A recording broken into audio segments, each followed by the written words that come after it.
பூமியை விட நிலவில் ஈர்ப்பு விசை குறைவு. எனவே அங்கு எடை குறைவாக இருக்கும். ஆனால் இரண்டிலும் நிறை சமமாகவே இருக்கும். நிலவின் ஈர்ப்பு விசை புவியின் ஈர்ப்பு விசையைப் போல 1/6 இருப்பதால் நிலவில் ஒரு பொருளின் எடை பூமியில் உள்ளதை விட 6 மடங்கு குறைவாகவே இருக்கும்.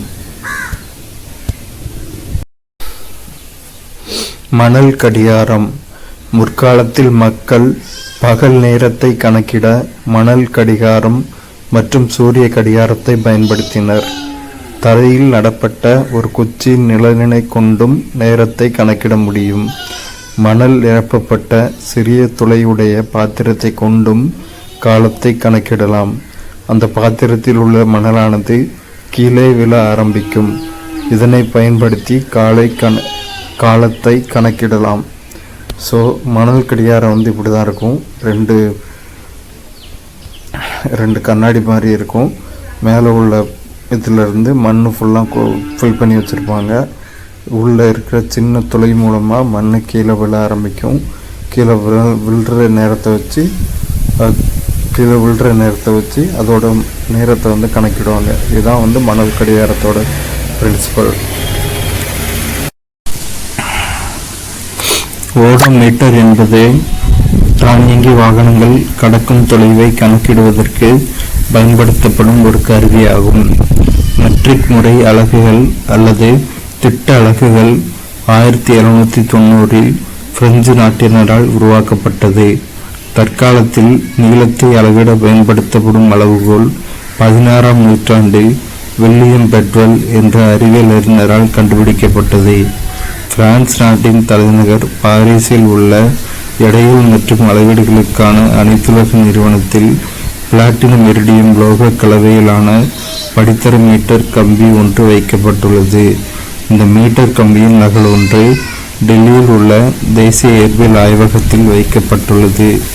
ஒரு புரோகிராம் என்பது பிரான்சில் உள்ள செவ்ரஸ் என்ற இடத்தில் சர்வதேச எடைகள் மற்றும் அளவீடுகளுக்கான அனைத்துலக நிறுவனத்தால் 1889 முதல் வைக்கப்பட்டுள்ள பிளாட்டினம் இரிடியம் லோக கலவையால் ஆன ஒரு உலோகத்தண்டி நிறைக்கு சமம். பொருட்களின் மீது உயிருள்ள அல்லது உயிரற்ற காரணிகளால் செயல்படுத்தப்படும் தள்ளுதல் அல்லது இழுத்தல் செயல்களை விசை என அழைக்கப்படுகிறது. ஸோ விசைனா என்னன்னா, பொருட்கள் மேலே உயிரோடு இருக்கிற அல்லது உயிரற்ற காரணிகளால் செயல்படுத்தப்படுகின்ற தள்ளுதல் அல்லது இழுத்தல் செயல்கள். இதைத்தான் நம்ம விசைன்னு சொல்கிறோம். அலைவானது அதிவேகமாக நடைபெறும் போது நாம் அந்த இயக்கத்தினை அதிர்வுறுதல் என அழைக்கிறோம். அலைவு இயக்கம் அனைத்துமே கால ஒழுங்கு இயக்கமாக அமையும். ஆனால் கால ஒழுங்கு இயக்கங்கள் அனைத்தும் அலைவு இயக்கமாக காணப்படாது. ஓரலகு காலத்தில் ஒரு பொருள் கடந்த தூரமே அதன் வேகமாகும்.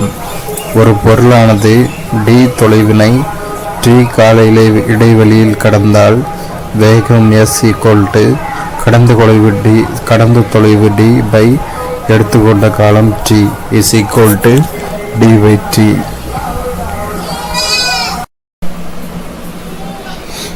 தரைவாழ் விலங்குகளில் சிறுத்தையானது 112 km/மணி வேகத்தில் ஓடக்கூடிய விலங்காகும். திண்மம், திரவம், வாயு. திண்மம் டு திரவம் டு வாயு. வாயு நிலையில் உள்ள பொருட்களை திரவ நிலைக்கு மாற்றும் நிகழ்வையே திரவமாக்கல் என்கிறோம். வாயுவின் அழுத்தத்தை அதிகரிக்கும் போது மூலக்கூறுகள் நெருங்கி வந்து அதன் வெப்பநிலை குறைகிறது. எனவே மூலக்கூறுகளின் ஆற்றல் குறைந்து அவை வாயு நிலையிலிருந்து திரவ நிலைக்கு மாறுகின்றன. அதாவது இப்போ வாயு நிலையில் இருக்கிற இதில் இவ்வளோ மூலக்கூறுகள், இந்த மாதிரி 4 மூலக்கூறுகள் இருக்குதுன்னு நினச்சிக்கோங்க. அதை ப்ரெஷர் கொடுக்கும்போது, அழுத்தம் கொடுக்கும்போது, ஃபோர்ஸ் கொடுக்கும்போது இந்த மூலக்கூறுகள் வந்து நெருங்கி வர ஆரம்பிச்சிடும். இந்த மூலக்கூறு இங்கே வர ஆரம்பிச்சிடும், இந்த மூலக்கூறு இங்கே வர ஆரம்பிச்சிடும். அப்போ மூலக்கூறுகள் வந்து நெருங்கி வந்துடும். ஸோ இந்த வாயு நிலையில் இருக்கிற பொருள் வந்து திரவ நிலைக்கு மாறிடும். இதைத்தான் வந்து இதில் சொல்லியிருக்காங்க. இதே மாதிரி தான் திரவத்திலிருந்து திடநிலைக்கும் மாறும். துணி துவைக்கும் இயந்திரம் மூலம் ஈரம் நிறைந்த துணிகளில் இருந்து நீர் வெளியேற்றப்பட்டு அவை உலர்த்தப்படுகின்றன. இம்முறைக்கு மைய விலக்கல் என்று பெயர். உமி என்பது விதை அல்லது தானியத்தை சுற்றி காணப்படும் கடினமான அல்லது பாதுகாப்பான உரையாகும். அரிசியின் வளர்நிலை காலங்களில் இது அரிசியை பாதுகாக்கிறது. கட்டுமான பொருளாகவும் உரமாகவும் மின்காப்பு பொருளாகவும் எரிபொருளாகவும் இது பயன்படுகின்றது. பெரும்பாலான இல்லங்களில் நீரில் உள்ள மாசுக்களை நீக்குவதற்காகவும் நுண்கிருமிகளை புறஊதா கதிர்களை கொண்டு அழிப்பதற்காகவும் வணிக ரீதியிலான நீர் வடிகட்டிகள் பயன்படுத்தப்படுகின்றன. எதிர்ச்சவ்வூடு பரவல் என்ற முறையில் நீரில் உள்ள மாசுக்கள் நீக்கப்பட்டு நீர் சுத்திகரிக்கப்படுகிறது.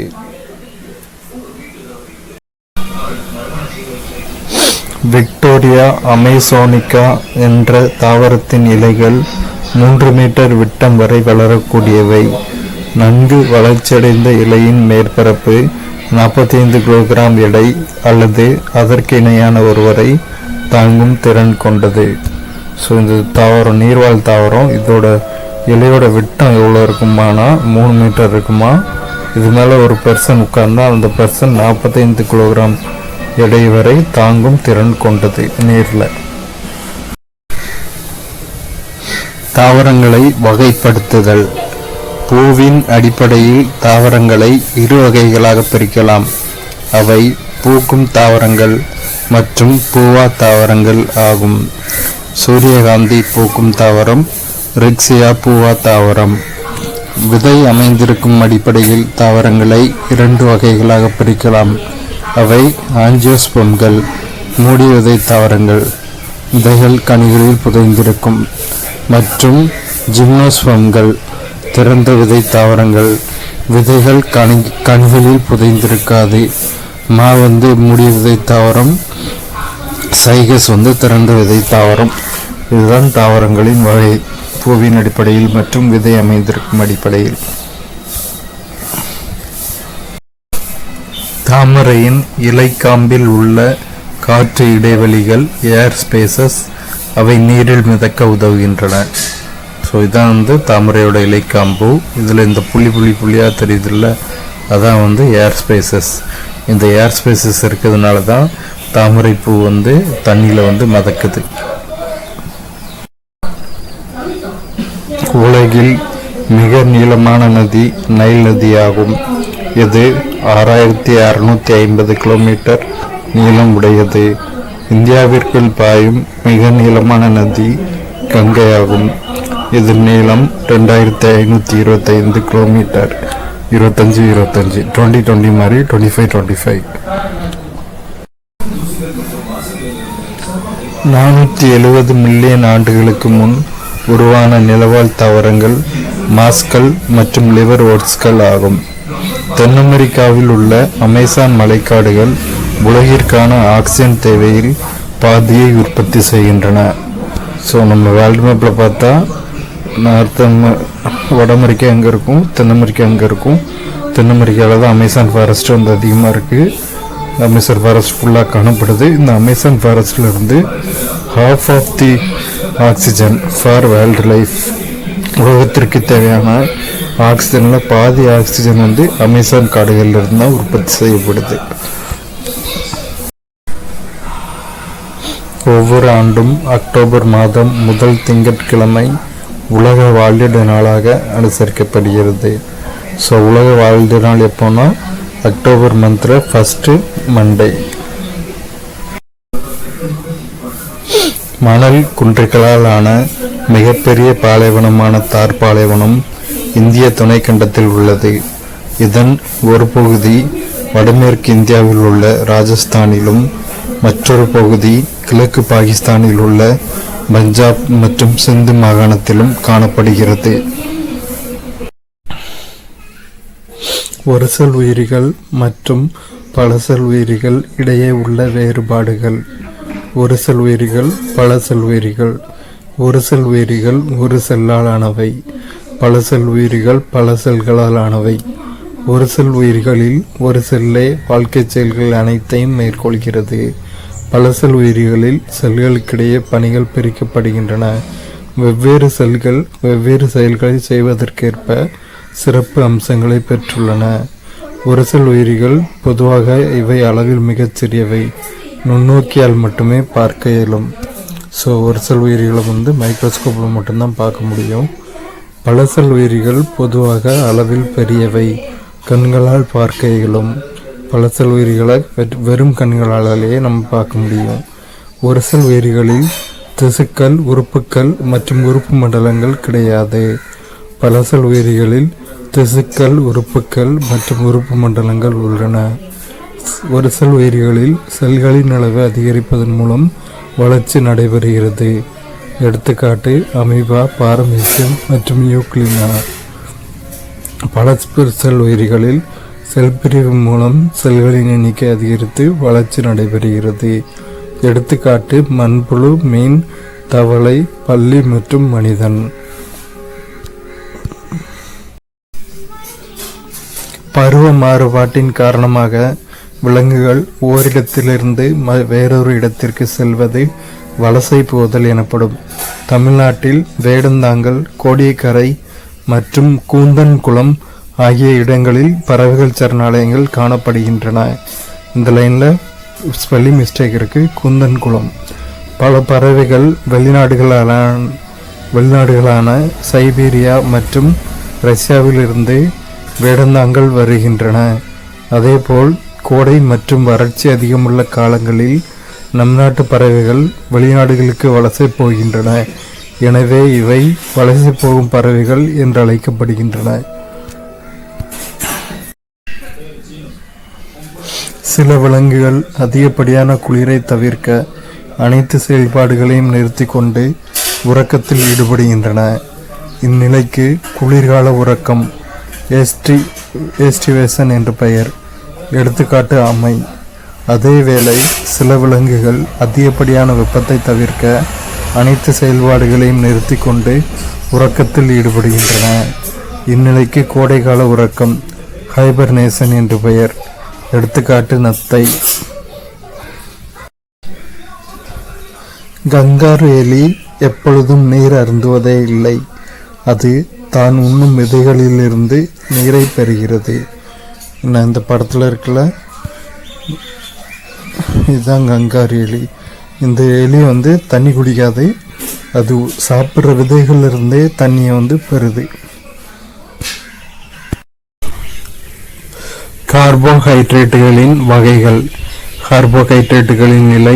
மூலப்பொருட்கள்: சர்க்கரை, பழங்கள், தேன், கரும்பு சர்க்கரை, பீட்ரூட். ஸ்டார்ச்: அரிசி, சோளம், உருளைக்கிழங்கு மற்றும் பிற. நார்ச்சத்து உணவு: முழுதானியங்கள், கொட்டை உணவுகள் மற்றும் பிற. அதிகமான புரதம் உள்ள உணவு சோயாபீன்ஸ் ஆகும். அதிகமான புரதம் உள்ள உணவு இது சோயாபீன்ஸ். இந்த படத்தில் இருக்குல்ல, இந்த படத்தில் இதான் சோயாபீன்ஸ். நெல்லிக்கனிகளில் ஆரஞ்சு பழங்களை விட 20 மடங்கு அதிக வைட்டமின் சி காணப்படுகிறது. நெல்லிக்காயில் ஆரஞ்சு பழத்தை விட 20 மடங்கு வைட்டமின் சி இருக்கு. உண்மை கோப்பு: சூரிய வெப்ப கதிர்வீச்சிலிருந்து பாதுகாக்கும் கலங்கிகள், சன்ஸ்கிரீன் லோஷன் தோலின் வைட்டமின் டி உற்பத்தியை 95% குறைக்கிறது. எனவே வைட்டமின் டி குறைபாட்டு நோய் ஏற்படுகிறது.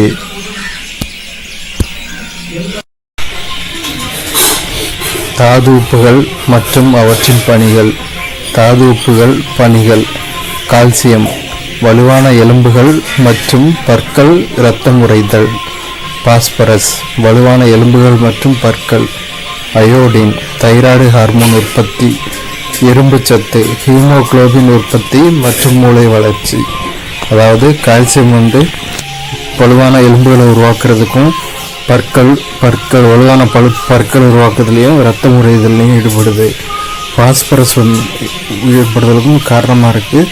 பாஸ்பரஸ் வலுவான எலும்புகள் மற்றும் வலுவான பற்களுக்கு காரணமாக இருக்குது. அயோடின் சத்து தைராய்டு ஹார்மோன் உற்பத்திக்காண்டி பயன்படுது.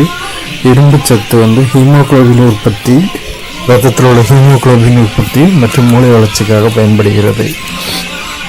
உலகளவில்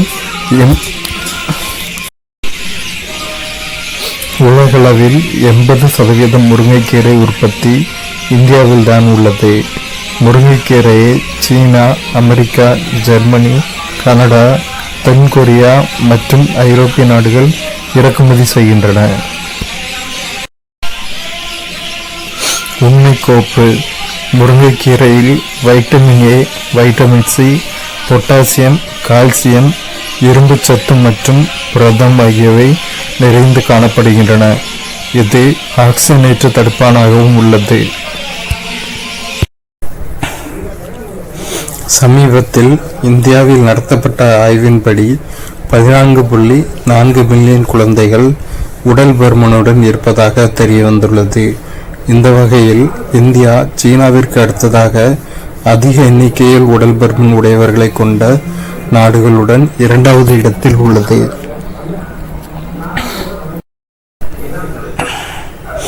புரத குறைபாட்டால் ஏற்படும் நோய்கள் அறிகுறிகள். குவாசியோர்கர் வளர்ச்சி குறைபாடு, முகம் கால்களில் வீக்கம், வயிற்றுப்போக்கு மற்றும் உப்பிய வயிறு. மராஸ்மஸ் அறிகுறிகள் மெலிந்த உடல், மெதுவான உடல் வளர்ச்சி. தாது உப்புகள் குறைபாட்டால் ஏற்படும் தாது உப்புகள் நோய்கள். கால்சியம் நோய் ரிக்கெட்ஸ். பாஸ்பரஸ் குறைவால் ஏற்படும் நோய் ஆஸ்டியோமலேசியா. அயோடின் குறைவால் ஏற்படும் நோய் கிரிட்டினிசம் குழந்தைகளில் ஏற்படுகிறது.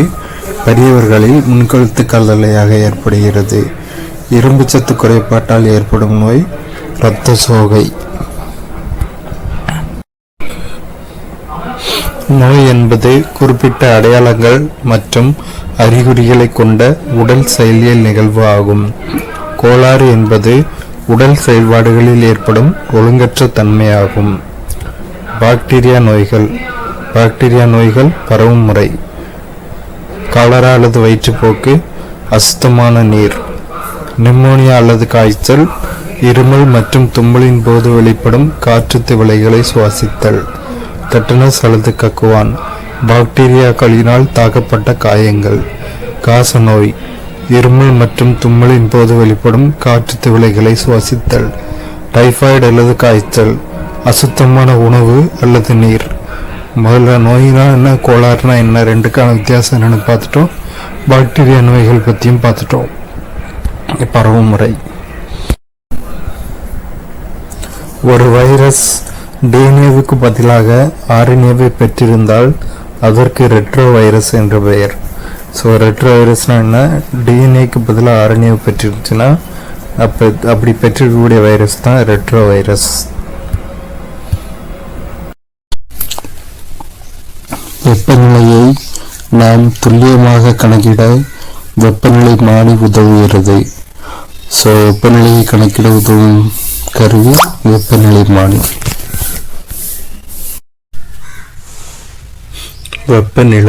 வெப்பநிலையின் வரையறை.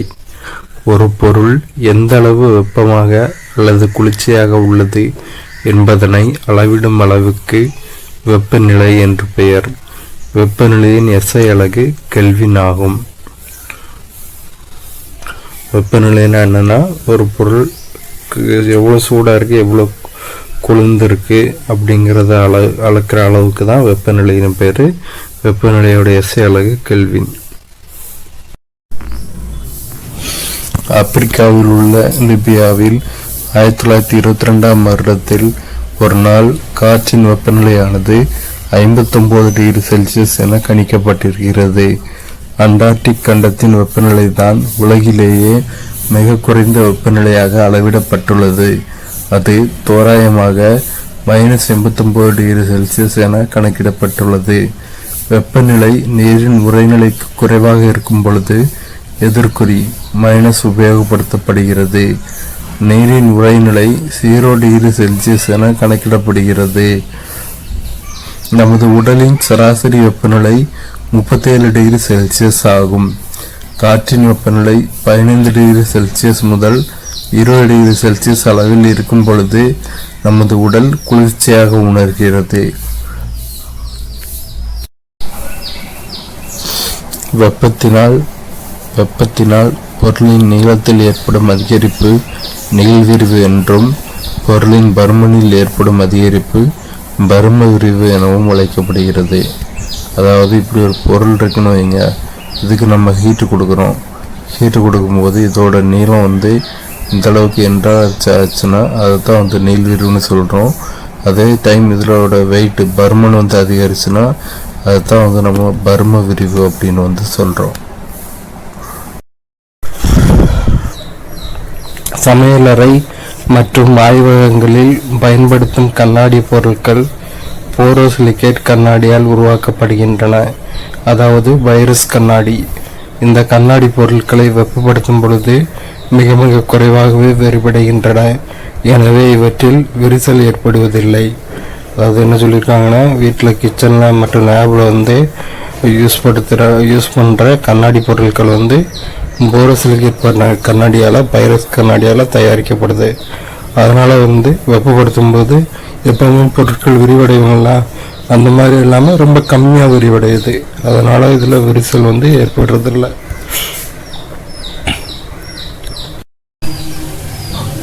மின்சுற்றின் வகைகள்: எளிய மின்சுற்று, தொடர் இணைப்பு, பக்க இணைப்பு. ஈல் எனும் ஒரு வகை மீன் மின்சாரத்தை உருவாக்கும் திறன் கொண்டது. இவை மின்னதிர்வை வெளியிட்டு எதிரிகளிடமிருந்து தங்களை காத்து கொள்ளவும் தங்களது உணவை பிடிக்கவும் செய்கின்றன. இந்த படத்தில் கொடுத்துருக்குல்ல, இதுதான் ஈல் மீன். இந்த படத்தில் கொடுத்துருக்கிறது தான் ஈல் மீன். இது கரண்ட் ப்ரொடியூஸ் பண்ணுற கெப்பாசிட்டி கொண்டது. இது கரண்ட் அதிர்வை ஏற்படுத்தி எதிரி மீன் தன்னை காத்துக்கிடுது, தங்களோட உணவை கேட்ச் பண்ணவும் செய்யுது.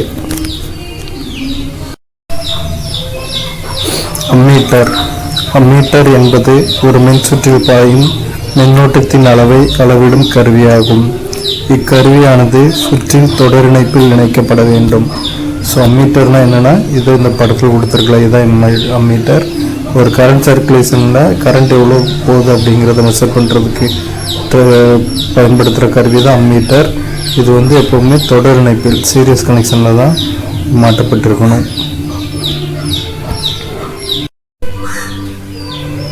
தாமஸ் ஆல்வா எடிசன் ஓர் அமெரிக்க கண்டுபிடிப்பாளர். இவர் 1000க்கும் மேற்பட்ட உபயோகமான பொருட்களை உருவாக்கியுள்ளார். அவைகள் பல வீடுகளில் பயன்படுத்தக்கூடியவை. மின்விளக்கை கண்டுபிடித்ததற்காக நாம் என்றும் அவரை போற்றுகிறோம். ஸோ மின்விளக்கை கண்டுபிடித்தவர் யார்? Thomas Alva Edison. அவர் அமெரிக்க நாட்டினை சேர்ந்தவர். எந்த கண்ட்ரி? அமெரிக்கா. அவருடைய காலம் பிப்ரவரி 11, 1847 டு அக்டோபர் 18, 1931. 1000க்கும் மேற்பட்ட இன்வென்ஷன்ஸ் தாமஸ் ஆல்வா எடிசன் கண்டுபிடிச்சிருக்காரு. அதில் முக்கியமான பயன்பாடு மின்விளக்கு, லைட்டு. இன்றைக்கி நம்ம வீட்டில் யூஸ் பண்ணுற லைட்டு, பல்பு தான் தாமஸ் ஆல்வா எடிசனோட முக்கியமான கண்டுபிடிப்பு.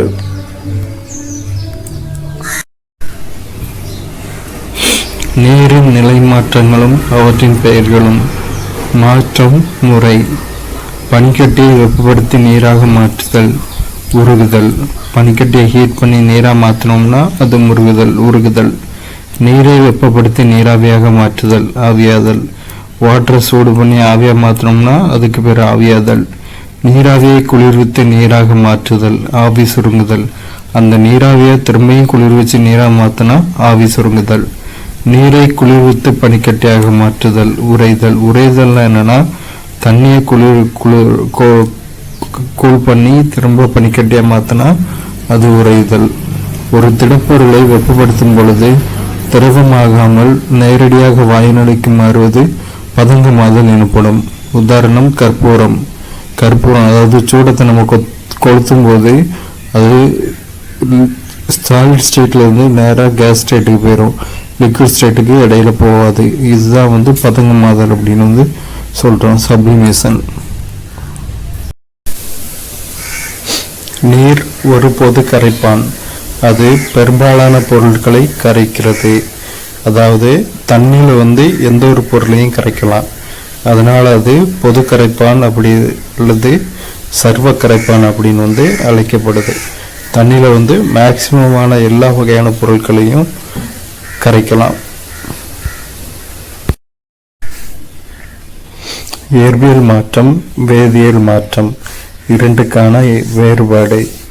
இயற்பியல் மாற்றத்தில் புதிய பொருட்கள் உருவாவதில்லை. வேதியியல் மாற்றத்தில் புதிய பொருட்கள் உருவாகின்றன. இயற்பியல் மாற்றத்தில் வேதியியல் மாற்றம் ஏற்படாது. வேதியியல் மாற்றத்தில் வேதியியல் மாற்றம் ஏற்படும். இயற்பியல் மாற்றம் ஒரு தற்காலிக மாற்றம். வேதியியல் மாற்றம் ஒரு நிரந்தர மாற்றம். இயற்பியல் மாற்றம் ஒரு மீள்வினை, அது திரும்பி நடக்கும். வேதியியல் மாற்றம் ஒரு மீளா வினை, திரும்ப நடக்காது. இயற்பியல் மாற்றம் டெம்பரரியானது, வேதியியல் மாற்றம் பர்மனண்டானது. இயற்பியல் மாற்றத்தில் கெமிக்கல் காம்போசிஷன் சேஞ்சு நடக்காது. வேதியியல் மாற்றத்தில் வேதியியல் மாற்றம் ஏற்படும். இயற்பியல் மாற்றத்தில் புதிய பொருட்கள் உருவாகாது. வேதியியல் மாற்றத்தில் புதிய பொருட்கள் உருவாகும். அவ்வளவுதான். ஒரு குறிப்பிட்ட இடத்தில் காற்று வீசும் திசையை கண்டறிய காற்று திசை காட்டி பயன்படுகிறது. காற்றின் திசையறிய நாம் ஒரு திசை காட்டியையும் உருவாக்கலாம். இப்போ இந்த மாதிரி எங்கே பார்த்தீங்கன்னா ஏர்போர்ட்டில் பார்த்துருப்பீங்க, இன்னும் நிறைய இடத்துல பார்த்துருப்பீங்க. விண்டு எங்கேருந்து எந்த டைரெக்ஷன்லேருந்து எந்த டைரெக்ஷனுக்கு ஃப்ளோ ஆகுது அப்படிங்கிறத இண்டிகேட் பண்ண தான் இப்படி கட்டியிருப்பாங்க, இப்படி வச்சுருப்பாங்க. இப்போ இங்கே இந்த மாதிரி இருக்குதுன்னா விண்டு லெஃப்ட் சைட்லேருந்து ரைட் சைடு ரைட் சைடு வீசுது அப்படின்னு அர்த்தம். உள்ளிழுக்கும் மற்றும் வெளியிடும் காற்றின் ஏவு. பகுதி பொருட்கள்: உள்ளிழுக்கும் காற்று, வெளியேற்றும் காற்று. Nitrogen 78%, 78%. Oxygen 21%, 16%. Carbon di oxide 0.03%, 4%. நீராவி மாறுபடும் அளவு கூடுதலாக வெளியேறும். மந்த வாயுக்கள் 0.95%, 0.95%. தூசு மாறுபடும் அளவு இல்லை. வெப்பநிலை: அறை வெப்பநிலை, உடல் வெப்பநிலை. நம்மால் வெறும் கண்களால் செல்லினை காண இயலாது, ஏனெனில் அது அளவில் மிகச் சிறியது. அதனை கூட்டு நுண்ணோக்கியால் நம்மால் காண இயலும். தற்காலத்தில் எலக்ட்ரான் நுண்ணோக்கியானது செல்களை நன்கு உருப்பெருக்கம் செய்து பயன்படுகிறது. செல்லை நம்ம வெறும் கண்ணால் பார்க்க முடியாது, அந்த அளவுக்கு அது ரொம்ப சின்னது. ஆனால் மைக்ரோஸ்கோப்பில் செல்லை பார்க்கலாம், நுண்ணோக்கியில் செல்லை பார்க்கலாம். எலக்ட்ரான் நுண்ணோக்கி அந்த செல்லை உருப்பெருக்கம் செய்து காண பயன்படுது.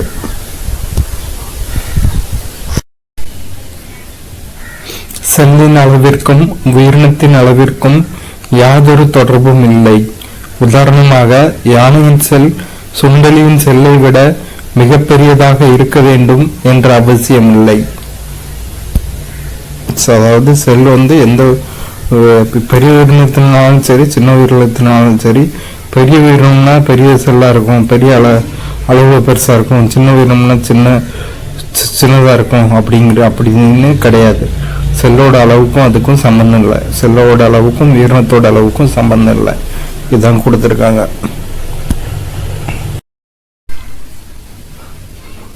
தோராயமாக மனித உடலில் உள்ள செல்களின் எண்ணிக்கை 3.7 × 10⁻13. அதாவது தோராயமாக மனித உடம்புல எவ்வளோ செல்ஸ் இருக்குன்னா 3.7 × 10⁻13. புரோகாரியாட்டிக் மற்றும் யூகாரியாட்டிக் செல்களுக்கிடையே உள்ள வேறுபாடுகள். புரோகாரியாட்டிக் செல், யூகாரியாட்டிக் செல் 1 முதல் 2 மைக்ரான் விட்டம் கொண்டவை. Prokaryotic cell diameter 1 to 2 micron.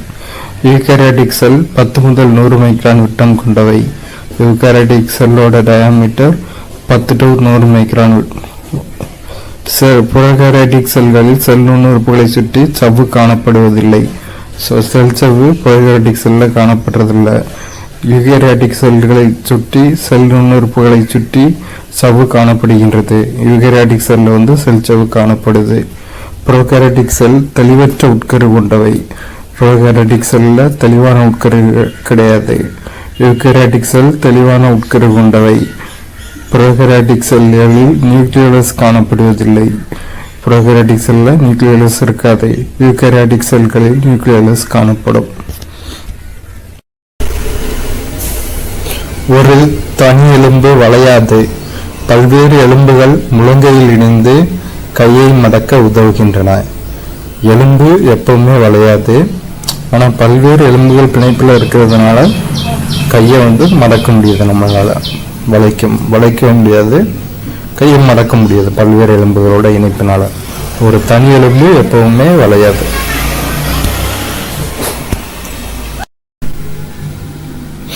உணவு பாதையின் பாகங்கள்: வாய், வாய்க்குழி, தொண்டை, உணவு குழல், இரைப்பை, சிறுகுடல், பெருங்குடல், மலவாய், செரிமான சுரப்பிகள், உமிழ்நீர் சுரப்பிகள், இரைப்பை சுரப்பிகள், கல்லீரல், கணையம், குடல் சுரப்பிகள். மனிதனின் ஒவ்வொரு நுரையீரலும் ஏறக்குறைய 300 மில்லியன் நுண்காற்று பைகள் உள்ளன. கொட்டாய் விடுதல் மூலம் நாம் அதிக அளவு ஆக்சிஜனை உள்வாங்கி அதிக அளவு கார்பன் டை ஆக்சைடு வெளியிடுகிறோம். மனிதனோட நுரையீரல்ல 300 மில்லியன் நுண்காற்று பைகள் இருக்கு. கொட்டாய் விடுதல்னால ஆக்சிஜனை இன்ஹேல் பண்ணிட்டு கார்பன் டை ஆக்சைடை நம்ம வெளியே விடுறோம். ஒரு நிமிடத்தில் எத்தனை நாடி துடிப்புகள் ஏற்படுகிறது என்று எண்ண முடியும். அதன் எண்ணிக்கையே நாடி துடிப்பு விகிதம் எனப்படும். சாதாரணமாக ஓய்வு நிலையில் உள்ள ஒரு மனிதனின் சராசரி நாடி துடிப்பு ஒரு நிமிடத்தில் 72 இருந்து 80 வரை இருக்கும். இரத்த தானம். மருத்துவமனைகளில் நோயாளிகளின் தேவைக்காக இரத்தம் தற்காலிகமாக இரத்த வங்கிகளில் சேமிக்கப்படுகின்றது. 18 வயதுக்கு மேல் ஆரோக்கியமான ஒவ்வொருவரும் இரத்த தானம் செய்யலாம். அதன் மூலம் அவசரகால விபத்து காலங்களிலும் அறுவை சிகிச்சையின் போதும் இரத்தம் தேவைப்படுபவர்களுக்கு உரிய காலத்தில் இரத்தம் கொடுக்கப்படுகிறது. இரத்த தானம் இவர்களின் உயிர் காக்க உதவுகிறது. இரத்த தானம் எத்தனை வயசுல இருந்து கொடுக்கலாம்? 18 வயசுல இருந்து கொடுக்கலாம்.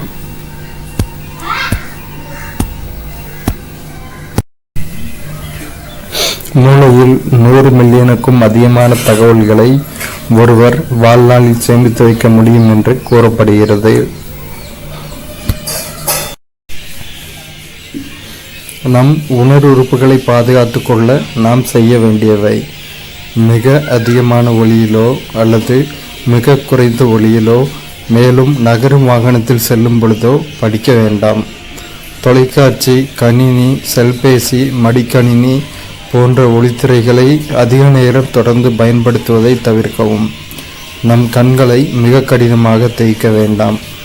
கண்ணில் உள்ள தூசிகளை அகற்ற தினந்தோறும் 2 அல்லது 3 முறை தூய்மையான தண்ணீர் கொண்டு நம் கண்களை மென்மையாக சுத்தம் செய்யவும். செவிகள் கடுமையான அடி அல்லது தாக்குதல் போன்ற நிகழ்ச்சிகளிலிருந்து பாதுகாக்கப்பட வேண்டும். கொண்டை ஊசி, பல்குச்சி இவற்றை வைத்து செவிகளை சுத்தம் செய்வது ஆபத்தான செயல். எனவே இதனை தவிர்க்க வேண்டும். பட்செல்லாம் வச்சு காதில் கொடை. உங்கள் உணர்வு உறுப்புகளை பாதுகாத்துக் கொள்ளவும். நம் உணர்வு உறுப்பை பாதுகாத்துக் கொள்ள நாம் செய்ய வேண்டியவை: மிக அதிகமான ஒளியிலோ அல்லது மிக குறைந்த ஒளியிலோ, மேலும் நகருமான வாகனத்தில் செல்லும் பொழுதோ படிக்க வேண்டாம். தொலைக்காட்சி, கணினி, செல்பேசி, மடிக்கணினி போன்ற ஒளித்திரைகளை அதிக நேரம் தொடர்ந்து பயன்படுத்துவதை தவிர்க்கவும். நம் கண்களை மிக கடினமாக தேய்க்க வேண்டாம். கண்ணில் உள்ள தூசிகளை அகற்ற தினந்தோறும் 2 அல்லது 3 முறை தூய்மையான தண்ணீர் கொண்டு நம் கண்களை மென்மையாக சுத்தம் செய்யவும். செவிகள் கடுமையான அடி அல்லது தாக்குதல் போன்ற நிகழ்ச்சிகளிலிருந்து பாதுகாக்கப்பட வேண்டும். கொண்டை ஊசி, பல்குச்சி இவற்றை வைத்து செவிகளை சுத்தம் செய்வது ஆபத்தான செயல். எனவே இதனை தவிர்க்க வேண்டும். ஏனெனில் இதனால் காது செவு கிழிந்துவிடும், காது தொற்று ஏற்படும். அதாவது பட்ஸு, ஊக்கெலாம் யூஸ் பண்ணக்கூடாது, காதில் விட்டு குடையக்கூடாது.